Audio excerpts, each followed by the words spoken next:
जय श्री कृष्णा दोस्तों, आप सभी का हमारे चैनल में बहुत बहुत स्वागत है। जैसा कि पंचांग के अनुसार आज भाद्र मास के कृष्ण पक्ष की पिठोरी अमावस्या है। इस अमावस्या के दिन आटा गूंथकर माँ दुर्गा सहित 64 देवियों की आटे से मूर्ति बनाकर पूजा जाता है। महिलाएं इस दिन व्रत रखकर उनका पूजन करती हैं। आज के दिन आटे से बनी देवियों की पूजा होने के कारण ही यह दिन पिठोरी अमावस्या के नाम से जाना जाता है। इसे पिठोरी अमावस्या, कुशोत्पटिनी, कुशग्रहणी अमावस्या आदि नामों से भी जाना जाता है। पौराणिक शास्त्रों के अनुसार भाद्र मास की अमावस्या के दिन सुहागिनी महिलाएं व्रत रखकर भगवान भोलेनाथ और देवी दुर्गा माता की पूजा करती हैं। यह दिन पितरों की तृप्ति, पिंडदान, तर्पण और वंश वृद्धि के लिए अति महत्वपूर्ण माना गया है। अमावस्या की शाम को पीपल के पेड़ के नीचे सरसों के तेल का दिया लगाने और पितरों का स्मरण और शिव जी का पूजन, साथ ही शनिदेव की आराधना करने से भगवान की कृपा बनी रहती है।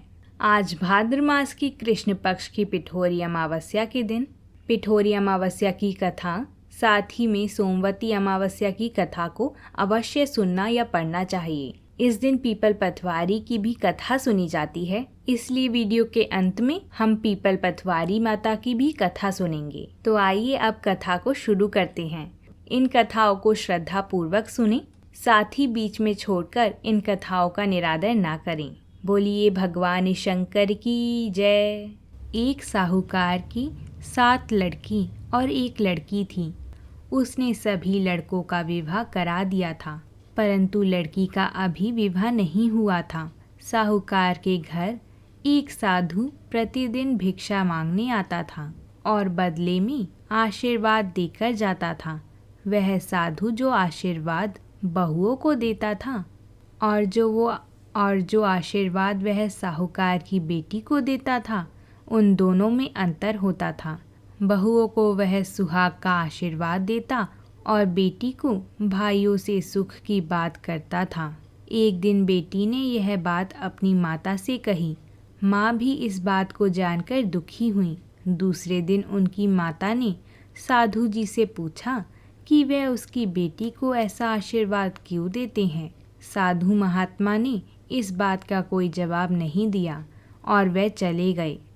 यह देखकर माता की चिंता और बढ़ गई। माता ने तुरंत पंडित जी को बुलवाया और उन्हें अपनी बेटी की जन्म पत्रिका देखने के लिए कहा। पंडित जी ने जन्म पत्रिका देखकर कहा कि उनकी बेटी के भाग्य में विधवा होना लिखा है।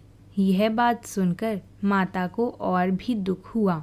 पंडित जी से उपाय जानने के बाद यह निश्चित हुआ कि 7 समुंदर पार एक धोबन के पास जाकर उसकी मांग का सिंदूर मांगकर अपनी मांग में लगाने से और सोमवती अमावस्या के व्रत करने से यह अशुभ योग भंग हो जाएगा। यह सुनकर माता ने अपने पुत्रों से उसकी बेटी के साथ जाने का आग्रह किया।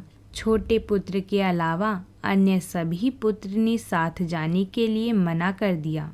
दोनों भाई बहन धोबन से कहानी सुनने के लिए चल दिए। चलते चलते दोनों समुद्र किनारे आ गए और समुद्र कैसे पार किया जाए इसका विचार करने लगे।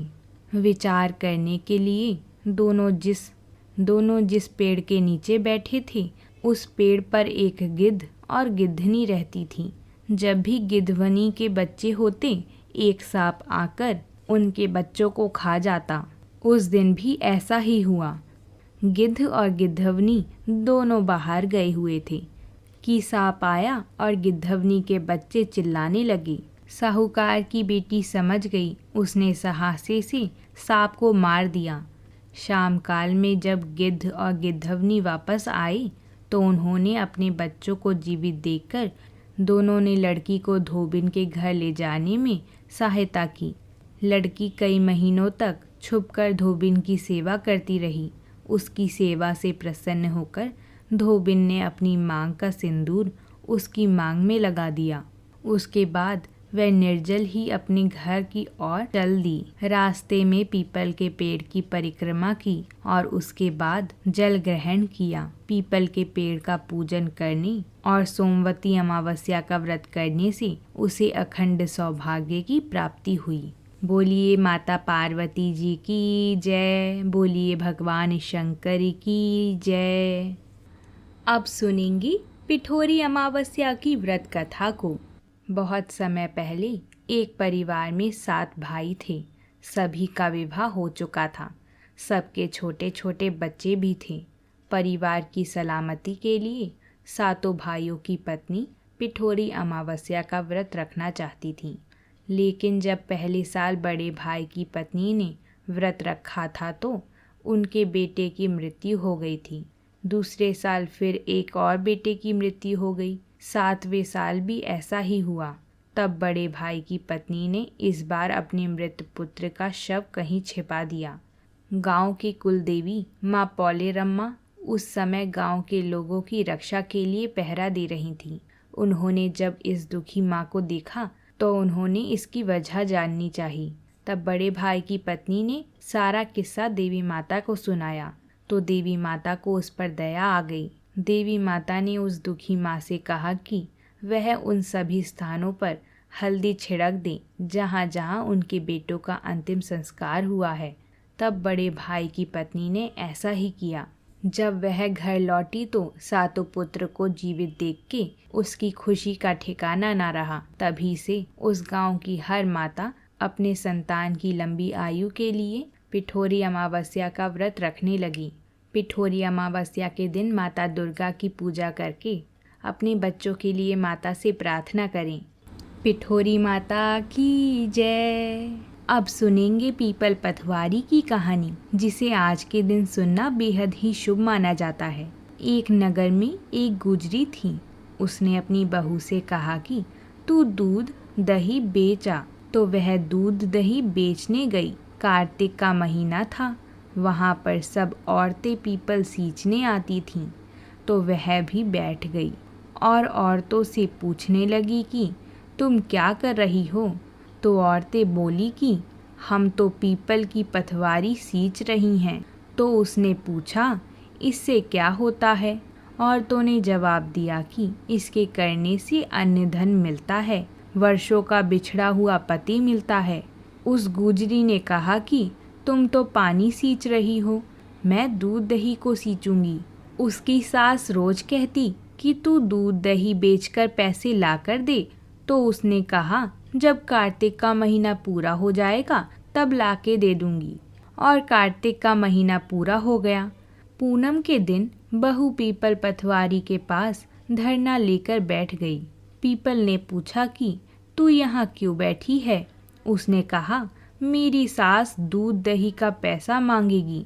तो पीपल ने कहा मेरे पास पैसा नहीं है, यह पत्थर डंडे पान पत्ते पड़े हैं, वह ले जा और गुल्लक में रख देना। जब सास ने पूछा कि पैसे लाई है, तो बहू ने कहा मैंने पैसे गुल्लक में रखे हैं। तब सास ने गुल्लक खोलकर देखी तो सास देखती रह गई कि उसमें हीरे मोती जगमगा रहे थे। पत्थर डंडे और पत्तों का धन हो गया था। सास बोली कि बहू इतना पैसा कहाँ से लाई। तो बहू ने आकर देखा तो बहुत धन पड़ा था।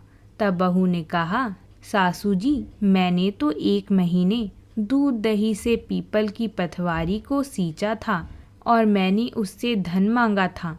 तो उसने मुझे पत्थर डंडे पत्ते दिए थे जो मैंने गुल्लक में रख दिए थे और वह ही हीरे मोती हो गए हैं। तब सासू जी ने कहा कि अब की बार मैं भी पथवारी सींचूंगी। सासू दूध दही तो बेच आती और हांडी धोकर पीपल पथवारी में रखाती और बहू से कहती कि तू मेरे पैसे मांग। तो बहू ने कहा कि कभी बहू भी सास से पैसे मांगती है क्या। तो सास बोली कि तू मेरे से पैसे मांग। तो बहू ने सास से दूध दही के पैसे मांगे। तो सासू जी पीपल पथवारी पर जाकर धरना देकर बैठ गईं। तो डंडे पत्ते पान भाटे उसे भी दिए और कहा गुल्लक में जाकर रख दियो। सासू ने भी यह सब गुल्लक में डाल दिया। फिर बहू ने खोलकर देखा तो उसमें कीड़े मकोड़े चल रहे थे। बहू ने सास से कहा, यह क्या है?